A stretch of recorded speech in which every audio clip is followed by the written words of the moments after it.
Gold buyers, మీ కష్టాల్లో నమ్మకమైన మీ ఆత్మీయ నేస్తం.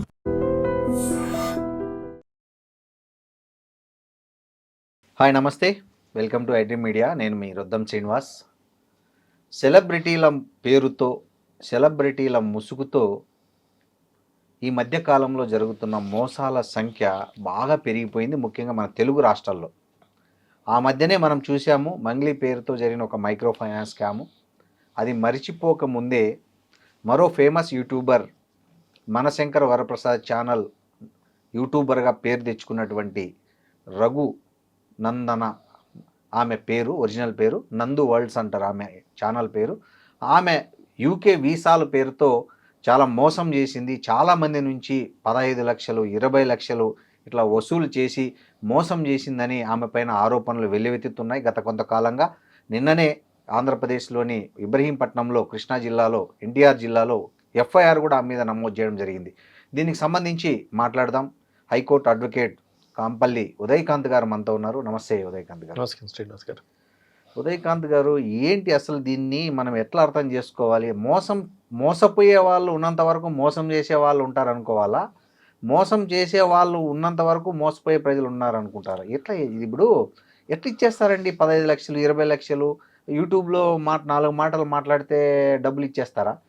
నేను రోజు మీరు చాలా మాట్లాడుతుంటారు. నేను రోజు 4-5 ఇంటర్వ్యూల్లో కనీసం 2-3 మాట్లాడుతుంటాను. మనం అడిగితే ఇస్తారా? అయితే నేనేమంటానంటే అండి, ఇప్పుడు మోసం చేయడం తప్పు కాదంట, నేను మోసపోవడం తప్పనంట. కరెక్ట్. ఇంత చూస్తున్న తర్వాత, ఇంత తెలుసుకున్న తర్వాత, ఇన్ని జరుగుతున్న తర్వాత కూడా పదే పదే డబ్బులు ఇస్తూ ఉండడము, అధిక వడ్డీలకు ఆశపడి డబ్బులు ఇవ్వడం ఒక వంత అయితే, డబ్బులు ఇస్తూ ఉండి ఇటువంటి కన్సల్టెన్సీలకు పే చేసేసి ఇది కొత్త రకమైన మోసం అన్నట్టు. మనం మొన్నటిదాకా మంగళి కేసు కూడా చూసినాం. అధిక వడ్డీలు వస్తాయని చెప్పి 5 రూపాయలు 5 రూపాయలు 10 రూపాయల వడ్డీలు అని చెప్పేసి కోట్ల రూపాయలు వసూలు చేసుకున్నారు. ఈ కేసు చూస్తేనేమో ఉద్యోగాలు ఇప్పిస్తారని చెప్పేసి ఫేక్ వీసాలు క్రియేట్ చేయడం అండ్ బ్యాక్ డోర్ ఎంట్రీస్ అని చెప్పేసి. ఇప్పుడు ఈ పరిస్థితి ఎట్లా ఉన్నదంటే శ్రీనివాస్ గారు, దొంగకు తేలు కుడితే ఏమవుతుంది? దొంగకు తేలు కొట్టిన నొప్పి ఇస్తుంది, కానీ నొప్పి అనలేడు.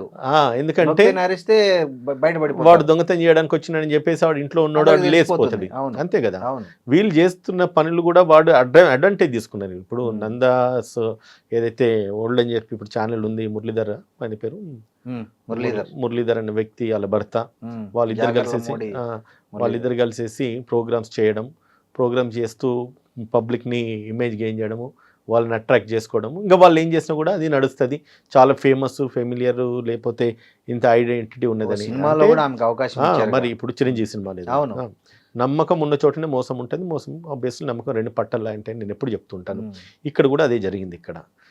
కాబట్టి అందుకే నన్ను కదా, మోసం చేయడం తప్పు కాదు, మోసపోవడం మాత్రము మట్టికి తప్పు. అందరూ కూడా జాగ్రత్తగా ఉండాలి. ఎవరి స్కిన్ వాళ్ళు ప్రొటెక్ట్ చేసుకోవాలి. మన శరీరం కారణంకి ఎవడో వచ్చేసి మనకు ఆయింట్మెంట్ పెడితే ఇంకా మనము గాయాలు మాంతే అనుకోవడానికి లేదు. అందులో ఇప్పుడున్న పోలీసింగ్ కానీ జ్యుడిషియల్ సిస్టంలో డబ్బులు ఒకసారి పోయినంటే అది చాలా కష్టం, రావడం అనేది కష్టం. అంతే. ఇలాంటి కేసుల్లో పోయిన డబ్బు 2 తిరిగి రావుంటాయి, కానీ తిరిగి రావు. లాక్కోలేం, గీక్కోలేం. ఎంత గీక్కున్నా కూడా మనం ఇచ్చిన దాంట్లో చిల్లర పైసలు వసూలు చేసుకున్నాం తప్ప అదేం లేదు. అప్పుడు వస్తుంది కూడా మనకు తెలియదు. ఇంకా పుణ్యకారం మొత్తం గడిచిపోతుంది శ్రీనివాస్ గారు. సో అది పరిస్థితి అయితే అట్లా. ఉదయకాంత్ గారు, మీరు ఈ కేసును స్టడీ చేశారు బాగా, చాలా రోజుల నుంచి మీరు ఈ కేసు మీద మాట్లాడుతున్నారు కూడా. అంటే మొత్తం వ్యవహారం, మీరు ఒక అడ్వకేట్, ఏమనిపిస్తుంది మీకు? ఇది వాళ్ళు ప్లానుడ్గా చేశారా? ఎందుకంటే వాళ్ళు ఏమంటున్నారంటే, మేము ఎవరిని మోసం చేయలేదు, మా పేరు చెప్పి కొంతమంది చేసిన మోసానికి మాకు సంబంధం లేదు అని వాళ్ళు ఒక వీడియో కూడా క్రియేట్ చేశారు. సో వాళ్ళు చెప్పేది నిజమా, లేకపోతే మీరు మీ అడ్వకేట్ నాలెడ్జ్తో చెప్పండి, ఇది మోసం జరిగిందా, లేకపోతే వాళ్ళ పేరు చెప్పి మోసం చేశారా? ఇప్పుడు దొంగ అంటే కూడా వాడు ఒప్పుకోడు. వ్యభిచారం అంటే కూడా వ్యభిచారం ఒప్పుకోదు. అవును. ఎవరైనా కూడా ఇంకా అంటే మమ్మల్ని దొంగ అంటున్నావా? అవును. అవేం వ్యభిచారులమా? ఈ ఎక్కువ విధంగా రియాక్ట్ అవుతారు, అంటే మామూలు వాళ్ళకంటే కూడా ఎక్కువ రియాక్ట్ ఈ అవుతారు. విధంగా రియాక్ట్ అవుతా ఉన్నారు. ఉమ్. బ్లాక్ అండ్ వైట్ ఎవిడెన్స్ వాళ్ళ అకౌంట్లో డబ్బులు పోయినాయని చెప్పేసి ఇవాళ కానీ victims వాళ్ళ బయటకు వచ్చి అకౌంట్లో మాట్లాడుతున్నారు. డబ్బులు కాకుండా వేరే వాళ్ళ అకౌంట్లు ఇంకా ఇచ్చారు. వాళ్ళని కూడా దొంగలు చేసేసి వాళ్ళని కూడా తీసుకొచ్చి పడేయాలి, లోపల వేయించాలి. ఎవడెవడైతే వాళ్ళు కూడా కాన్స్పిరసీలో ఇన్వాల్వ్ అయినట్టే కదా. అవును, అంతే కదా. ఇప్పుడు నేను ఫర్ ఎగ్జాంపుల్ మీ అకౌంట్కు డబ్బులు పంపిస్తున్నాను, ఉమ్, మీరు ఏమంటారు మన కెమెరామెన్ లేకపోతే ఇంకొక ఎడిటర్ లేకపోతే ఇంకో 4 అకౌంట్లు ఇచ్చేసి, ఉమ్, ఎందుకంటే డౌట్ రాకుండా అన్నట్టు. అంటే ఏవైతే మనం డబ్బులు పంపిస్తున్నామో ఇమీడియట్గా 10,000 పౌండ్లు ఒక అకౌంట్కి పోతే ఎక్కడ డౌట్ వస్తుందనే ఒక ఆలోచనతో ఏం చేస్తారు, వివిధ వాళ్ళ ఫ్రెండ్స్ లేకపోతే వాళ్ళ ఏజెంట్స్ వాళ్ళ బెనామీస్ ఎంతమంది ఉంటారో ఉమ్, తలొక 1,000 పౌండ్స్ లేకపోతే 2,000 పౌండ్స్ పంపించమని చెప్పి ఉమ్. వాళ్ళందరికీ కూడా పంపించేసి వీళ్ళకు కోర్స్ సర్టిఫికేట్ అంటే అవును. ఇవ్వడము, ఇదంతా ఇవ్వడము, ఇచ్చిన తర్వాత వాళ్ళకి అక్కడ ఏదో వీసా ప్రాసెస్ అవుతుంది, వాళ్ళకి ఎంప్లాయ్మెంట్ దొరుకుతుంది. అంటే ఏమవుతుందంటే శ్రీనివాస్ గారు, ఇప్పుడు మన భారతదేశంలో ఎంప్లాయ్మెంట్ అనేది తక్కువ ఉన్నది అవును. ఫస్ట్ ఇన్స్టెన్స్లో. అండ్ ఎడ్యుకేషన్కు పై విదేశాలకు వెళ్ళాలన్న కోరిక, ఆశ, ఆతృత ఎక్కువ ఉన్నది మన దేశ ప్రజలకి. డాలర్ డ్రీమ్స్ కూడా ఎక్కువే మనకి. అదే డాలర్ డ్రీమ్స్ ఎక్కువ, పౌండ్ డ్రీమ్స్ ఎక్కువ, ఇవన్నీ కూడా ఎక్కువనే. అట్లా మనకి ఏమొస్తుంది అన్నది పక్కన పెడితే వీళ్ళకు అంటే అత్యాశ ఎక్కువ అయిపోతుంది. కరెక్ట్. అత్యాశ ఎక్కువ కావడం వల్ల వీళ్ళు అంటే బియాండ్ అంటే వాళ్ళకున్న ప్రాసెస్, లీగల్ ప్రాసెస్ కంటే కూడా అవుట్ ఆఫ్ వే బ్యాక్డోర్ ఎంట్రీస్కు ఎక్కువ ప్రిఫర్ చేస్తున్నారు. ఇక్కడ నుంచి మనం ఒక కంట్రీకి వెళ్ళాలంటే డ్యూ ప్రాసెస్ కింద IELTS రాసుకొని, GRE రాసుకొని, TOEFL రాసుకొని ఇవన్నీ క్వాలిఫై అయిన తర్వాత వాళ్ళు వెళ్ళేటప్పుడు బ్యాంక్ అన్ని గ్యారంటీస్ చూసుకొని వాళ్ళ ఫైనాన్షియల్ క్రెడిబిలిటీస్ ఎంత, వీళ్ళు నిజంగా కట్టగలుగుతారా లేదా, ఉండగలుగుతారా లేదా, ఇవన్నీ వెరిఫై చేసి వాళ్ళ బ్యాంక్ అకౌంట్స్ అన్నీ కూడా చూసుకొని వాళ్ళకు ఆథరైజ్ చేసేసి పంపిస్తారు.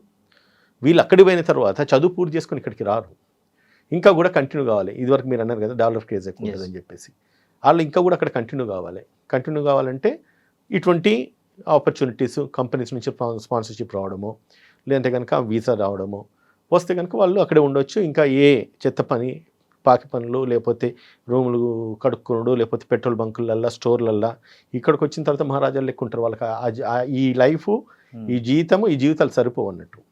అక్కడికి వెళ్ళి ఏ పని, ఏ చెత్త పని చేసినా పర్లేదు, డబ్బులు రావాలి. సో అదే అంటే ఆఫ్ కోర్స్ కొందరికి సోర్స్ లేక కొందరైతే అత్యాశకు కొంతమంది ఉండేసి అక్కడ బలైపోతున్నారు. ఇక్కడ జరిగింది కూడా అదే. అవును. ఇది ఈమెకు లక్షలాది మంది ఫాలోయర్స్ ఉన్నారు. నందు వరల్డ్ అనే యూట్యూబ్కి ఈమె చెప్పే వీడియోలు, ఈమె చేసే ఇవన్నీ చాలామంది అట్రాక్ట్ అయ్యారు, చాలా వీడియోస్ ఉన్నాయి. అలాంటి ఆమె లక్షలాది మంది నమ్మకాన్ని ఈ వీసా స్కామ్ చేయాలని ఎందుకు అనిపించింటుంది ఆమెకి? అంటే సార్ సింపుల్ చెప్తాను సార్, నమ్మకపోతే వాళ్ళు డబ్బులు ఎందుకు పెడతారు సార్ మిమ్మల్ని? అంతేనా? నమ్మితేనే కదా సార్ వాళ్ళ మీద డబ్బులు పెట్టేది. పెట్టుబడి అంటారు. నమ్మకమే కదా పెట్టుబడి. నేను మిమ్మల్ని నమ్ముతేనే కదా నేను మీకు డబ్బులు ఇస్తాను. మీకు నమ్మకపోతే, లేకపోతే నమ్మకం మీరు క్రియేట్ చేయకపోతే నేను మీకు డబ్బులు ఎందుకు ఇస్తా?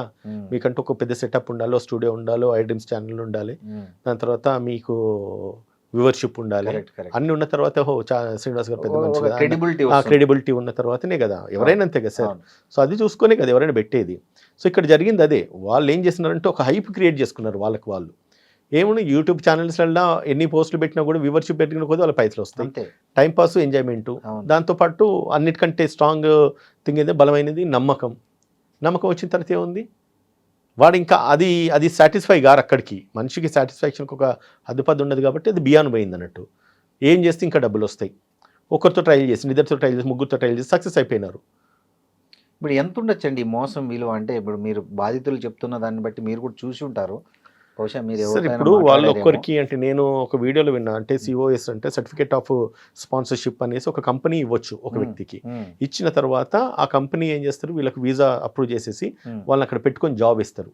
వాళ్ళకి ఆ వీసా అప్రూవ్ చేసి జాబ్ ఇచ్చి వాళ్ళ పేరోల్స్ ఉన్న రోజులు వీళ్ళు అక్కడ ఉండొచ్చు. వాళ్ళ జీతాలు వస్తే వాళ్ళు లైఫ్ గడుస్తుంది. ఈ ప్రాసెస్లో ఏం చేస్తారంటే, సరే మినిమం ఒక 10 పౌండ్లు, 20 పౌండ్లు, 10,000 పౌండ్లు, 20,000 పౌండ్లు ఒకవేళ పెట్టినట్టు మనకి ఇండియన్ కరెన్సీలో ఒక 15 లక్షలు, 20 లక్షలు ఉంటుంది. పెట్టినామంటే లైఫ్ సెటిల్ అయిపోతుంది. నెల తిరిగిగా మనకు 3-4 లక్షలు వస్తాయి. లక్ష ఖర్చు పైన 2 లక్షలు మిగిల్చుకుంటే ఒక సంవత్సరం మనది కాదనుకుంటే మనము లైఫ్ సెటిల్ అయిపోతుంది కదని ఆశకు కొందరు పెట్టినారు. అట్లా చూస్తే అంటే ఇప్పుడు మీడియా ఛానల్స్లో వస్తున్న కథనాలు, మరి నాకు ఎంత మటుకు నిజమో కాదు తెలియదు కానీ సుమారు ఒక 50 మంది ఉన్నారు అంటున్నారు. 50 మంది అంటే 50 అంతే కదా, 10 కోట్లు. వాడు ఏం చేస్తున్నాడు, తీసుకుంటున్నాడు. బ్యాంకు ట్రాన్సాక్షన్స్ కనబడుతున్నాయి, వాట్సాప్లలో వీళ్ళ చేసిన చార్ట్స్ కనబడ్డాయి, ఆడియో రికార్డ్స్ ఉన్నాయి, ఎవరెవరి అకౌంట్స్కు డబ్బులు పంపించినారు అవన్నీ ఉన్నాయి. ఇవన్నీ ఎవిడెన్స్ ఉన్న తర్వాత ఇంకా ఏమీ లేదని అనడానికి ఎక్కడుంది సార్ స్కోపు?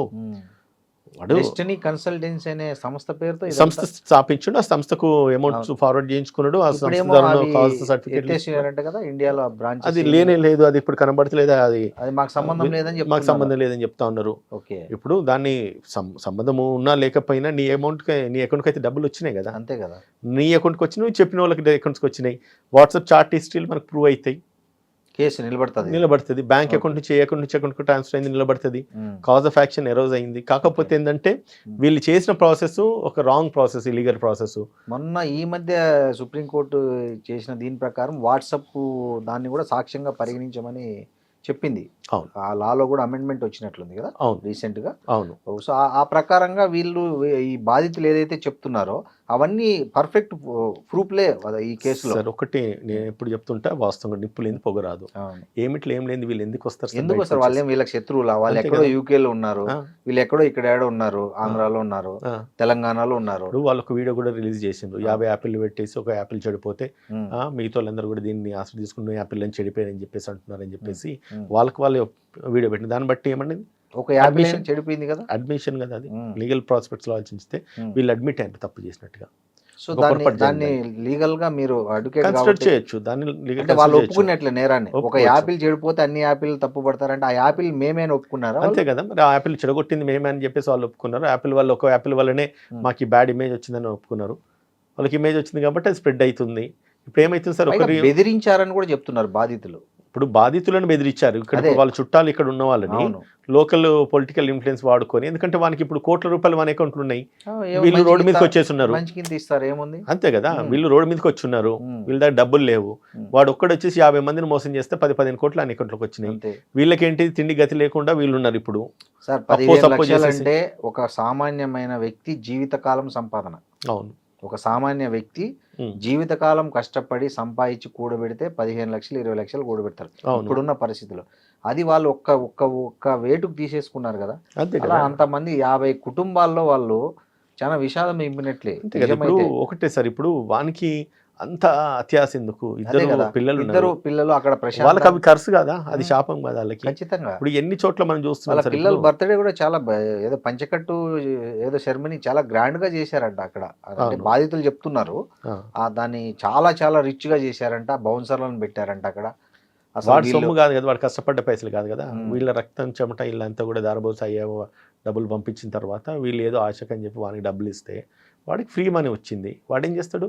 ఇప్పుడు ఇక్కడ ఒక కామన్ ప్రశ్న ఏంటంటే ఉదయకాంత్ గారు, వాళ్ళేమో యూకేలో ఉన్నారు, కేసు ఏమో ఇక్కడ రిజిస్టర్ అయింది, వాళ్ళని ఎప్పుడు తీసుకురావాలి ఇక్కడికి, ఎప్పుడు ఎంక్వైరీ చేయాలి, ఈ ప్రాసెస్ అసలు ఏంటి జరుగుతుంది? ఒక ఎఫ్ఐఆర్ అయిన తర్వాత ఒక ఫారెన్లో ఉండే ఒక నిందితుల్ని తీసుకురావాలంటే విచారణకి ఏంటి ప్రాసెస్? ఎలా? ఒకటండి, ఇప్పుడు లుకౌట్ నోటీస్ ఇస్తారు, ఓకే, నోటీస్ ఇచ్చి వాళ్ళు ఎప్పుడు ఇండియాలో ల్యాండ్ అయినా కూడా వాళ్ళని ఇమీడియట్గా అయితే అరెస్ట్ చేస్తారు. వాళ్ళు రానే రారు. వాళ్ళు చేసుకున్న వాళ్ళకున్న అడ్వాంటేజ్ అది. ఇప్పుడు వాళ్ళంత ధైర్యంగా ఎందుకున్నారంటే వాళ్ళకున్న అడ్వాంటేజ్ అది. లేదు కాదు, వీడు పోయి ఏం చేయాలి, మళ్ళీ అక్కడ కేసు పెట్టాలి, యూకేలో కేసు పెట్టాలి. యూకేలో కేసు పెట్టాలంటే మినిమం లీగల్ కన్సల్టెన్సీకి ఒక 100-200 పౌండ్లు కట్టమంటారు వాళ్ళు.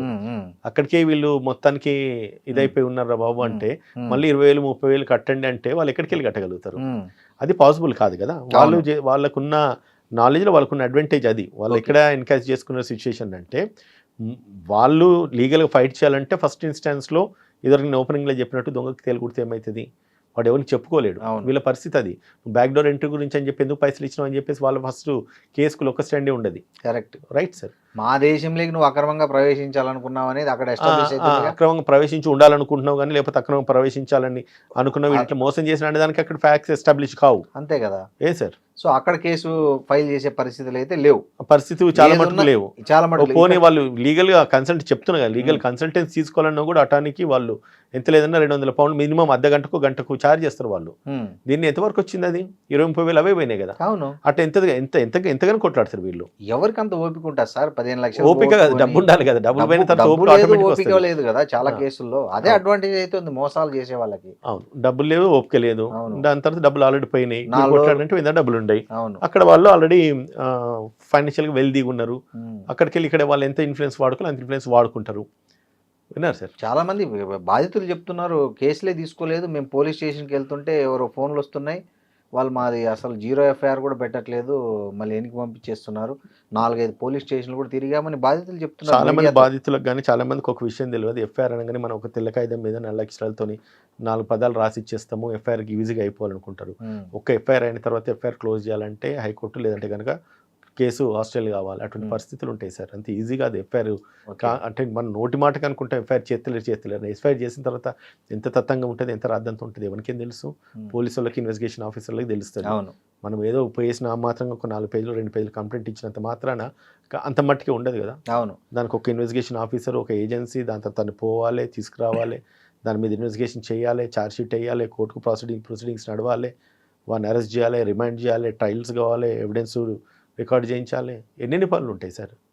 మనం సింపుల్గా అనుకుంటే ఎఫ్ఐఆర్ చేస్తారు, ఆలోచిస్తారు కదా, వారి మీద ఒక నోటీస్ ఇవ్వాలి, లేదంటే రెడ్ కార్నర్ నోటీస్ ఇచ్చి వాడు ఎక్కడో మన బట్టకు రావాలి, ఇవన్నీ కూడా ప్రాసెస్ ఉంటాయి కదా. ఎవరంత రిస్క్ తీసుకుంటారు? ఇంకోటి పోనీ నిజంగా వీళ్ళు ఏమన్నా అమాయకంగా ఏదైనా అన్యాయం అయిపోయి ఉన్నారా? అంతే కదా, అత్యాసం పోయి నువ్వు ఒక రాంగ్ రూట్ ను ఎంచుకున్నావు కదా. అవును, ఇక్కడ ప్రాబ్లం అదైతుంది. ఇప్పుడు వాళ్ళ మీద సింపతి మనందరికి ఉన్నది. ఇప్పుడు మీడియా ఛానల్ ఓపెన్ చేస్తే ప్రతి సోషల్ మీడియా యూట్యూబ్లో చూస్తే అన్నీ అవే ఉన్నాయి. కరెక్టే, వాళ్ళే వస్తా ఉన్నాయి పాపం. కాకపోతే సింపతి బాధ ఒక దిక్కున్నది. కానీ ఇప్పుడు అని చెప్పి మనము ఇప్పుడు ఏం చేయగలుగుతాం చెప్పండి సార్? అట్లీస్ట్ ఈ ప్రోగ్రామ్స్ మనం ఇవ్వడానికి పెద్దగా మనకేమో క్రేజీ అని కాదు, కానీ అట్లీస్ట్ ఇంకొక నలుగురు తెలిస్తే ఇటువంటి నేరాలల్లో ఇన్వాల్వ్ కారు, అవేర్నెస్ వస్తుంది. ఇవి ఈ స్కామ్లు వస్తూనే ఉన్నాయి, జనం మాత్రము పిచ్చిగా దానిలో నమ్మి మోసపోతుంది. ఎన్ని స్కాములు చూసామండి మనం ఇట్లాంటివి, ఎంతమంది మోసం చేశారు అసలు? సార్ ఇప్పుడు ఈ ఇష్యూ ఇప్పుడు వెలుగులోకి వచ్చింది, కానీ నాకు తెలిసి డిసెంబర్లోనే ఇది మెయిన్ స్ట్రీమ్ మీడియాలో బాగా హైలైట్ అయింది, న్యూస్ పేపర్స్లో అక్కడిక్కడ అయింది. కానీ ఎవరు కూడా బాధితులు గట్టిగా బయటికి రాలేదు. చాలా మంది పేర్లతో సహా సతీష్ అని చెప్పి, లేకపోతే నరీషో, ఇప్పుడు మీరు అన్నట్టుగా ఇబ్రహీంపట్నము, విజయవాడ దగ్గర ఏదో ఎఫ్ఐఆర్ అయిందని చెప్పి అంటా ఉన్నారు. చాలా చోట్ల అయినాయి సార్. ఇది ఇప్పుడు అంటే ఇప్పుడు ఏమైంది, సోషల్ మీడియా బాగా వచ్చేసరికి కొంచెం అవేర్నెస్ బాగా వస్తుంది. 10 రోజుల నుంచి ఏ పోస్టులు అయినా వీళ్ళ గురించే వస్తుంది అసలు. ఫేస్బుక్, ఇన్స్టా మొత్తం నందు వరల్డ్ స్కామ్ అని, ఉద్యోగాలు ఇప్పించి ఇట్లా చేస్తున్నారు, వాళ్ళ చాట్లు అన్ని పెడుతున్నారు ప్రూఫ్లుగా. ఇప్పుడు ఒకవేళ ఇది వీళ్ళను నిజంగా పట్టుకోవాలంటే సాధ్యమవుతుందా? ఇప్పుడు మన ఎందుకు కాదు సార్, పోలీసులు తలుచుకుంటే ఎక్కడున్నా తీసుకొస్తారు, వాడు బతుకుంటే చాలు. కానీ అంత ఫోర్స్ ఏముంటది పోలీసుల మీద అనేది కూడా ఇక్కడ ఫోర్స్ అది ఇంపార్టెంట్ కదా. ఇంట్రెస్ట్ గవర్నమెంట్ ఇంట్రెస్ట్ తీసుకోవాలి, పోలీస్ ఇంట్రెస్ట్ తీసుకోవాలి. ఇప్పుడు 50 మందికి అన్యాయం జరిగింది. ఇప్పుడు మన ముఖ్యమంత్రిలో లేకపోతే అక్కడ ముఖ్యమంత్రి వాళ్ళు ఇనిషియేటివ్ తీసుకొని, హోమ్ మినిస్టర్ ఇనిషియేటివ్ తీసుకొని ఒక సుపీరియర్ ఆఫీసర్ని వేసేసి వాడు ఎక్కడున్నా వాడిని తీసుకొచ్చేసి అరెస్ట్ చేయండి, లేదంటే కనుక నోటీసులు ఇచ్చి తీసుకొచ్చేసి వీడిని ఎంక్వైరీ చేసేసి ఎక్కడెక్కడ ఉన్నాయి బ్యాంక్ అకౌంట్స్ అన్ని ఫ్రీజ్ చేయండి, ఆయన అసెట్స్ మొత్తము మీరు లాకప్ చేయండి అని చెప్పేసి, ఒకవేళ అటాచ్ చేయండి అని, ఇట్లా అసెట్స్ అటాచ్ చేయండి అని చెప్పినా కూడా అది నిజంగా జస్టిఫికేషన్ జరుగుతుంది సార్. సో వాటిలో ఎవరు ఇంట్రెస్ట్ పెట్టాలి? ఇప్పుడు ప్రభుత్వానికి ఎప్పుడున్న ఒత్తిళ్లు వాళ్ళకు ఉంటాయి. ముఖ్యమంత్రి దగ్గర పోయి చెప్పుకోవాలంటే ఇది చిన్న సమస్యలు, అదే వాళ్ళ లక్షల కోట్ల ట్రాన్సాక్షన్స్ వాళ్ళు ఉంటాయి. ఎవరు ఇనిషియేట్ తీసుకోవాలి చెప్పండి? కానీ ఇక్కడ ఇంకోటి ఏంటంటే చాలా టెక్నికల్గా జరిగింది ఈ స్కాము. ఎక్కడ కానీ డైరెక్ట్ వాళ్ళ అకౌంట్లో రూపాయి వేయకుండా సబ్ అకౌంట్లన్నీ క్రియేట్ చేసి ఆ అకౌంట్లను కూడా కొన్ని క్లోజ్ చేశారు, బ్యాంక్ అకౌంట్లను కూడా కొన్ని అవి క్లోజ్ చేసేసారని కూడా చెప్తున్నారు. మరి వాస్తవాలు ఏంటో మనకు తెలియదు, కానీ బట్ ఇప్పటి వరకు ఉన్న సమాచారం. ఒకవేళ ఈ పరిస్థితుల్లో నేరాన్ని నిరూపించుకోవడానికి బాధితుల దగ్గర అన్ని ఆధారాలు ఉన్నాయి, కానీ అది శిక్ష పడే పరిస్థితులు ఉన్నాయా? సార్ ఒక్కటండి, any criminal will leave his visiting card at the place of offence. నేను చాలాసార్లు చెప్పిన అవును, ఎనీ ఎంత పెద్ద మోడైనా కండలు తిరిగిన ఏదో ఒక ఆధారము వాడు వదిలేసి వెళ్ళిపోతాడు. నీకు అయిన ట్రాన్సాక్షన్స్ స్టార్టింగ్లో ఉంటాయి, ఆడియో కాన్వర్జేషన్స్ రికార్డ్ అయి ఉంటాయి, ఆడియో మెసేజెస్ రికార్డ్ అయి ఉంటాయి. మళ్ళీ దాంతో వీడు ఎవరికైతే చెప్పిన వాళ్ళ అకౌంట్ డబ్బులు పంపి మనది ఈయన వాయిస్తూ ఉంటుంది. ఈయనతో పాటు ఇంకో నలుగురు ఎవరెవరికైతే డబ్బులు పంపించిన వాళ్ళందరూ కూడా ఈ ఇన్వాల్వ్ అయినట్టే కదా. ఆమె భర్త మధుకర్ ఎవరైతే చెప్తున్నారో, జాగర్లమూడి మధుకర్ అనే అతను బాధితుల్ని డైరెక్ట్ గా బెదిరించాడంట అని చెప్తున్నారు మీడియా ముందుకు వచ్చి. మా దగ్గర అన్ని ప్రూఫ్లు చూపిస్తున్నారు, వాళ్ళు ఆడియో మెసేజ్లు. మీరు చెప్తున్నారు చాలా మంది చాలా విధాలుగా బెదిరిస్తాడు, బెదిరిపోవాల్సిన అవసరం లేదు ఇక్కడ. అవును, నిలబడి కొట్టాడు. దొంగకే గంత ధైర్యం ఉంటే నష్టపోయిన వాళ్ళు మీరు, విక్టిమ్ అయిన వాళ్ళు మీరు. మీలాంటి ఛానల్స్ లేకపోతే ప్రభుత్వాలు అంతా కూడా విక్టిమ్ సైడ్ ఉంటారు, కానీ అక్యూజ్ సైడ్ ఉండరు కదా, నేరస్తుని పక్కన ఉండరు కదా. ఉదయకాంత్ గారు, ఇక్కడ ఒక చిన్న లాలో ఒక దీన్ని ఇప్పుడు మీరు అన్నారు, వాళ్ళు డైరెక్ట్గా యూకే గవర్నమెంట్ కంప్లైంట్ చేస్తే వాళ్ళు చేసేది తప్పుడు మార్గంలో మీరు రావాలనుకునేది కాబట్టి వాళ్ళ వాల్యూ ఉండదు. ఒక సంస్థ లేదా మీలాంటి ఒక ప్రజల తరఫున, నిందితుల తరఫున ఒక ఇలాంటి మోసాల పట్ల జరగద్దు, సమాజానికి మంచిది కాదని అనుకునే వాళ్ళు మీలాంటి ఒక స్వచ్ఛందంగా ఎవరైనా ఒక అడ్వకేట్ కానీ ఒక సంస్థ కానీ అక్కడ ప్రభుత్వానికి ఫిర్యాదు చేస్తే పరిస్థితి ఏంటి? ప్రభుత్వానికి అక్కడ ప్రభుత్వానికి ఫిర్యాదు చేయాలంటే ఇక్కడ ప్రభుత్వం ఇనిషియేట్ తీసుకోవాలి, ఇక్కడ పోలీస్ అథారిటీస్ ఇనిషియేట్ తీసుకోవాలి, ఓకే, గవర్నమెంట్ ఇనిషియేట్ తీసుకోవాలి. అది ఆల్రెడీ నాకు తెలిసి వాళ్ళని అయితే హోల్డ్ చేసినట్టుకున్నారు. సో కాబట్టి వాళ్ళ అకౌంట్స్ అన్ని ఫ్రీజ్ అయినాయో లేదంటే కనుక వాళ్ళను కంపెనీ ఏదైతే ఉందో దాన్ని టర్మినేట్ చేసిందని చెప్పేసి నేను వార్తలలో విన్నా. మేబీ అది జరిగే ఉంటుంది విన్నారా సార్. సో కాబట్టి వాళ్ళు మళ్ళీ రిపీటెడ్గా ఈ అఫెన్స్ చేయడానికి వీలు కాకపోవచ్చు. అట్లా ఇప్పుడు వాళ్ళు ఈ ఉన్న నేరాలు ఫర్దర్గా చేయడానికి వీల్లేదు, కానీ జరిగిన నేరానికి వాళ్ళకి ఏంటి అసలు వాళ్ళ పనిష్మెంట్ ఎలా ఉంటుంది? ఒకవేళ అక్కడి ప్రభుత్వం చర్యలు తీసుకుంటే ఏమన్నా ఉంటుందా? వన్ థింగ్ సార్, ఇప్పుడు వాస్తవాలు ఏవైతున్నాయో అవన్నిటికీ అనుకూలంగా ఎఫ్ఐఆర్ అయింది కాబట్టి ఎఫ్ఐఆర్ అయినట్టుగా మ్యాక్సిమం ఏముంది 420 criminal conspiracy, criminal breach of trust, criminal intimidation కొన్ని ఉంటాయి సెక్షన్స్. అన్నీ కూడా వీళ్ళు 7 years అఫెన్స్, జైలు ఉండదు. ఫస్ట్ ఇన్స్టెన్స్లో నోటీస్ ఇస్తారు, పిలిపించుకుంటారు, ఎంక్వైరీ చేస్తారు. ఇవన్నీ ఎంక్వైరీ అయ్యేంత వాడికి కనీసం ఒక 3 సంవత్సరాలు 4 సంవత్సరాలు పడుతుంది. కన్విక్షన్ వచ్చినా కూడా వాడు అప్పీల్ చేసుకుంటాడు. డాక్యుమెంట్ ప్రూఫ్స్ ఎవిడెన్సెస్ ఉండే అవి స్టాండ్ కావు. ఈలోపు వీళ్ళకి ఎవరైతే బాధితులు ఉన్నట్టు వాళ్ళ స్పిరిట్ కూడా తగ్గిపోతుంది, నీరు గారిపోతుంది. వాళ్ళకంటే దొంగలకున్న స్కోప్ అదే కదా సార్. అవును, ఇప్పుడు ఎన్నిసార్లు తిరుగుతారు వీళ్ళు కోర్టుల చుట్టూ, పనులన్నీ మానుకొని డబ్బులు పోగొట్టుకొని ఇంట్లో వాళ్ళతో తిట్టించుకొని ఎవడో అప్పు తెచ్చింటారు, వాడు ఒత్తిడి చేసి ఈ పరిస్థితులు అన్నింటి మధ్య వాళ్ళకి కూడా మీరు అన్నట్టు 2-3 ఏళ్ళు పోతే అంత పెద్ద ఇంట్రెస్ట్ పోతుంది.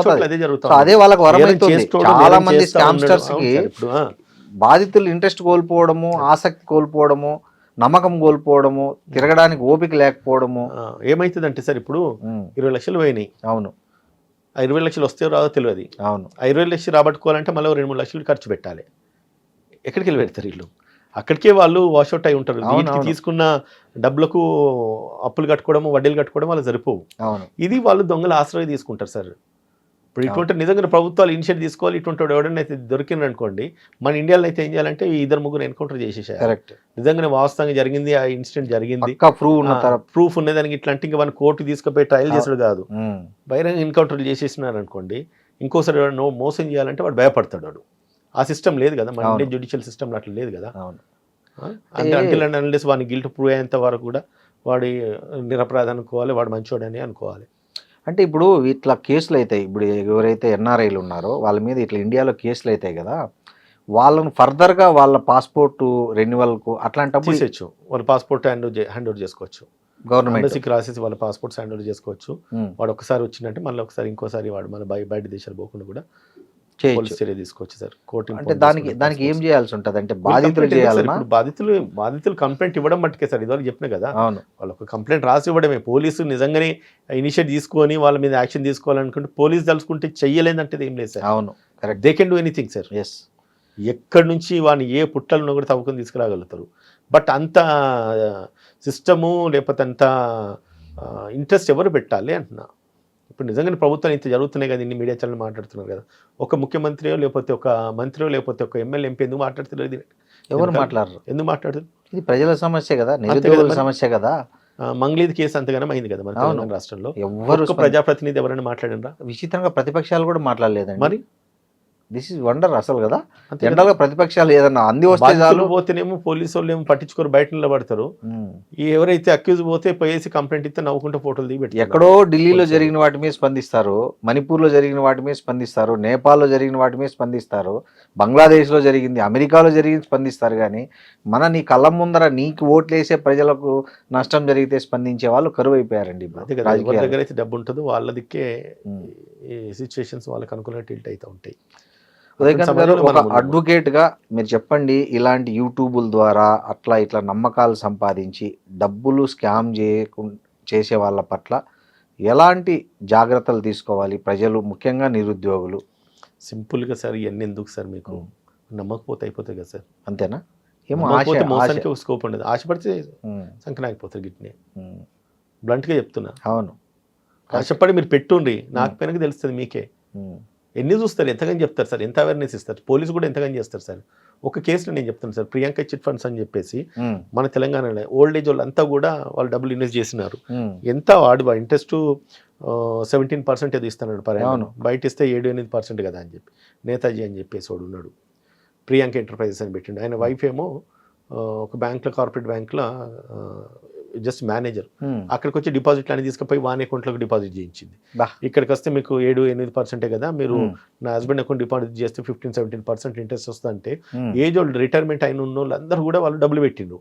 వాడు ఏం చేసిండు, 500 మీద 200 కోట్లకు ఐపీ పెట్టేసిండు.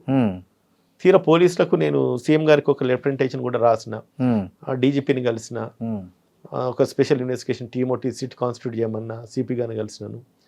కలిసి మాట్లాడితే వాళ్ళు ఏమంటారు, వీడు మోసపోకటి వీని తప్పు కదా, వీని అత్యాస కాకపోతే వీడు ఎందుకు పెట్టిండే, అంతే కదా, ఈయన తీటకిల్లు పెట్టిండ్రు, అంతే వడ్డీ ఇచ్చిన రోజులు తిన్నారు.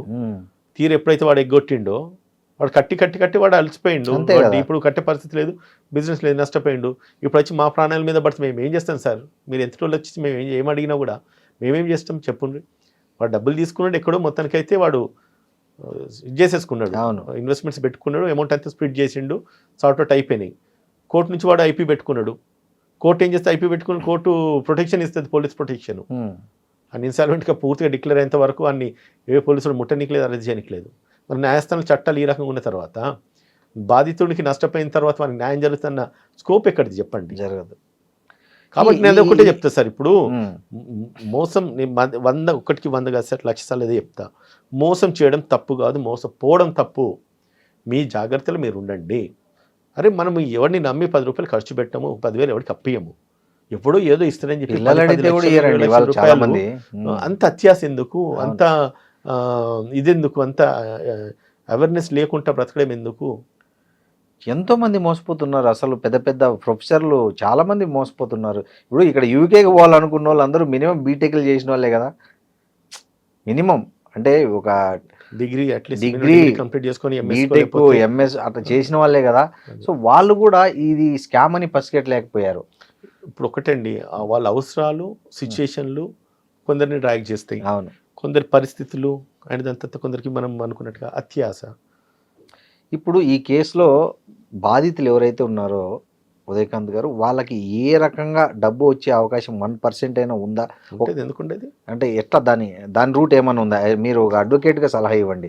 ఇదో ఇట్లా చేసుకుంటే మీకు ఎంతో కొంత డబ్బు వస్తుంది, వాళ్ళు ఈ మన ఇంటర్వ్యూ చూసినాక ఓహో మనం ఇట్లా పోతే అన్న కొద్దిగా అనే ఒక ఊరటనిచ్చే ఒక మార్గం ఏదన్నా ఉంటే చెప్పండి. రాజు దలుచుకుంటే దెబ్బలు కరువు అనేది సామెత ఉన్నది. సో ప్రభుత్వాల మీద ఒత్తిడి తీసుకొస్తే ఎందుకు రావు, జయజమ్మని దించుతారు ఈడ. విన్నారా, మురళీధరో లేకపోతే పేరు మురళీ, ఆయన మధుకరు, దాని తర్వాత కంపెనీ నందు ఉన్నాయని తీసి తోమిండ్రు అనుకోండి, ప్రభుత్వాలు కనుక ఇనిషియేటివ్ తీసుకున్నారు అనుకోండి, వాళ్ళ పేరెంట్స్ ఇక్కడే ఉన్నారు ఏపీలో, తీసుకుపోయి లోపలేసి తోమని చెప్పుండ్రి. 2 రోజులు ఎందుకు దిగడు, పైసలు ఎందుకు అక్కవు, మన ఎత్తి మీద జయజమ్మ దిగది. ఆ ఇనిషియేషన్ ఎవరు తీసుకోవాలి, ఎందుకు తీసుకుంటారు? తీసుకోరు. నేను తీసుకునే దమ్ము మన మీడియా ఛానళ్ళకు లేకపోతే మన ప్రజలకు లేకపోతే ప్రభుత్వాల మీద తిరగబడి కొట్లాడమన్నాడు సార్. అంతే కదా, ఇనిషియేషన్స్ మనం తీసుకుంటే గట్టి తీసుకుంటే అది అవుతుంది.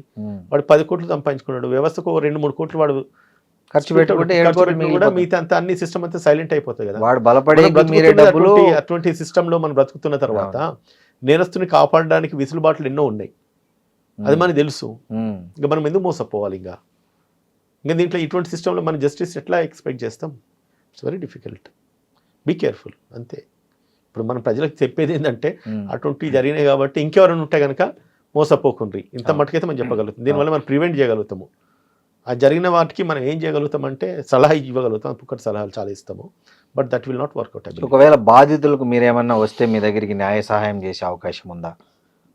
మిమ్మల్ని అప్రోచ్ అయితే బాధితులు ఒకటే, ఏ అడ్వకేట్ కూడా నేను చేయను, తన ప్రయత్నం తను చేస్తాడు. నేను కూడా అడ్వకేట్ని, నా ప్రయత్నం నేను చేస్తా, వచ్చినప్పుడు చూద్దాం.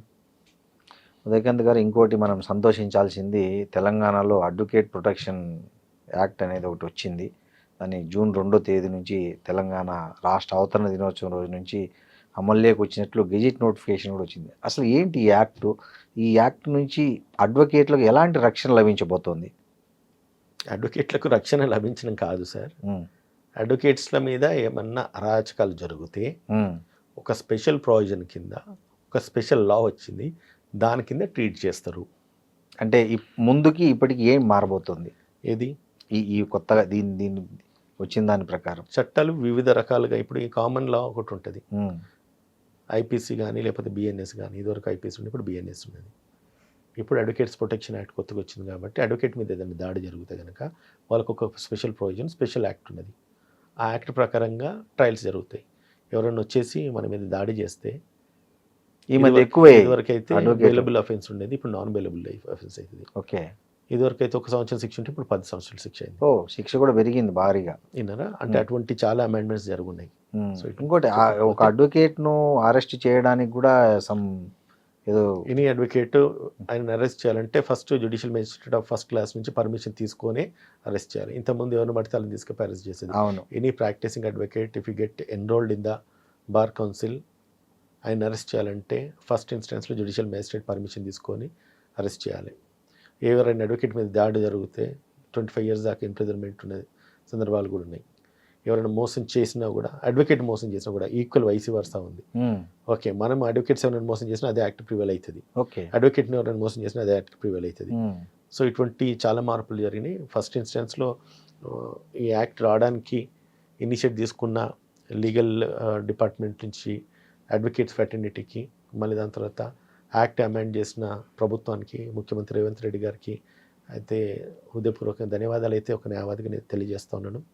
కాంగ్రెస్ పార్టీ ప్రతినిధిగా ఇది కాంగ్రెస్ గవర్నమెంట్లో రేవంత్ రెడ్డి గారి సారథ్యంలో ఈ యాక్ట్ అమెండ్ అయింది. ఎందుకంటే గత ప్రభుత్వంలో కూడా ఎంతోమంది అడ్వకేట్స్ మీద దాడి జరిగింది, చాలా మంది చంపేశారు కదండి, చంపేసినారు, నరికేశారు, రోడ్ల మీద నరికి వెళ్ళిపోయారు అడ్వకేట్. అడ్వకేట్ను మొన్నటికి మొన్న ఇక్కడ హైదరాబాద్ లో కూడా ఒక అడ్వకేట్ ను కార్తో ఢీ కొట్టి చంపేశారు కదా. రీసెంట్గా చంపినారు. అవును. స్వప్న అనే అడ్వకేట్ను చంపేసినారు, అవును. ఇజ్రాయెల్ అనే అడ్వకేట్ను చంపేసినారు. ఉమ్, ఇంతమంది చనిపోయినప్పుడు ఇలా గడిచినప్పుడు లాస్ట్ ప్రభుత్వంలో బీఆర్ఎస్ ప్రభుత్వంలో అది జరగలేదు. కానీ ఎప్పుడైతే రేవంత్ రెడ్డి గారి ప్రభుత్వం వచ్చిందో, కాంగ్రెస్ పార్టీ అధికారంలోకి వచ్చిన తర్వాత ఈ యాక్ట్ రావడము హర్షించాల్సిన విషయం. So once again I thank honourable CM Revanth Reddy garu for amending this act. Thank you అండి. Thank you sir.